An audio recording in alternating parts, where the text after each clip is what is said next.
Nightingale అనేట ఆమె doctor అవ్వాలని బాగా ప్రయాసపడిందట. డాక్టర్ అవ్వాలని ఆమె చిరకాల కోరిక, ఆమె మెడిసిన్ చేయాలి, డాక్టర్ అవ్వాలి. అయితే ఎన్నిసార్లు మెడిసిన్ ఎంట్రన్స్కి పోతున్నా ఆమె మెడిసిన్ ఎంట్రన్స్ పాస్ కావట్లేదు. ఎన్ని ప్రయత్నాలు చేసినా మెడిసిన్ కొట్టలేకపోయింది. ఇక 4వసారి చూసి వాళ్ళ నాయన అన్నాడు, నీ తోటోళ్ళంతా ఇప్పటికి డిగ్రీలు అయిపోయి అయ్యో ఉద్యోగాలు జాయిన్ అయ్యారు, నువ్వు నీ డాక్టర్ కింద, ఆ డాక్టర్ కాకపోతే దాని పక్కనే నర్సింగ్ పోస్ట్ ఉంటుంది, ఆ పరీక్షన జాయిన్గా దదన్న జాయిన్. ఇక అటో ఇటో అయిష్టంగానే ఆమె నర్సు జాయిన్ అయ్యింది. నర్సుగా కాగానే ఆ రోజుల్లో నర్సుల కొరత ఎంత ఉందంటే, యుద్ధంలో సైనికులు చనిపోయినప్పుడే గాయపడితే వాళ్ళకు వైద్యం చేయడానికి డాక్టర్లు ఉండేవాళ్ళు కానీ నర్సులు ఉండేటోళ్ళు కాదు. ఎందుకంటే ఆడవాళ్ళు సైన్యంలో బార్డర్లో పోయి వీళ్ళతో సమానంగా ఎవరుంటారు? నర్స్ అంటే ఓపికగా ఆడవాళ్ళే చేయగలరు. అప్పుడు ఆర్మీలో మేల్ నర్సులు మాత్రమే ఉండేవాళ్ళు, ఫిమేల్ నర్సులు లేరు. మొట్టమొదటిసారి ప్రపంచ చరిత్రను తిరగరాసింది నైటింగేల్ అనే యువతి.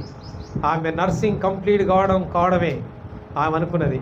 ఎక్కడ కొరత ఉన్నదో వారి మధ్యలోకి నేను వెళ్ళాలి. ఎక్కడ కొరత ఉందండి అంటే ఆర్మీలో కొరత ఉంది, ఆడవాళ్ళు వచ్చి పని చేయట్లేదు, నీకు ధైర్యం ఉందా? ఆర్మీలో పనిచేయాలి నర్సుగా అంటే నువ్వు తుపాకీ నేర్చుకోవాలి.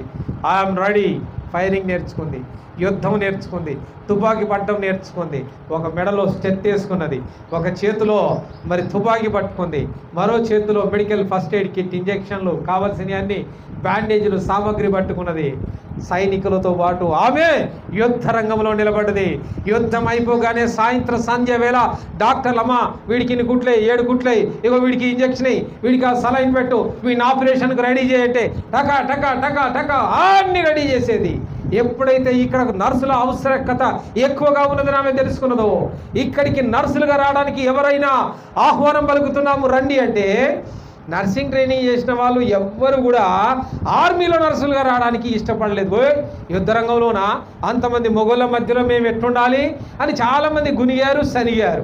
అయితే ఇట్టుందా బిడ్డ, వీళ్ళ కోసం ఖచ్చితంగా నేను ఒక ప్రణాళిక సిద్ధపరచాలి అని ఆ ఊర్లో ఎంతమంది అయితే ఆడవాళ్ళు ఉన్నారు, చదువు వచ్చిన వాళ్ళు, చదువు రాని వాళ్ళు, ఏ సంబంధం లేకుండా అందరినీ ఆమె జమ చేసి ఏ రీతిగా కట్టుకట్టాలో ట్రైనింగ్ ఇచ్చింది, ఏ రీతిగా ఇంజెక్షన్ ఇవ్వాలో ట్రైనింగ్ ఇచ్చింది, ఏ రీతిగా గ్లూకోజ్ పెట్టాలో ట్రైనింగ్ ఇచ్చింది.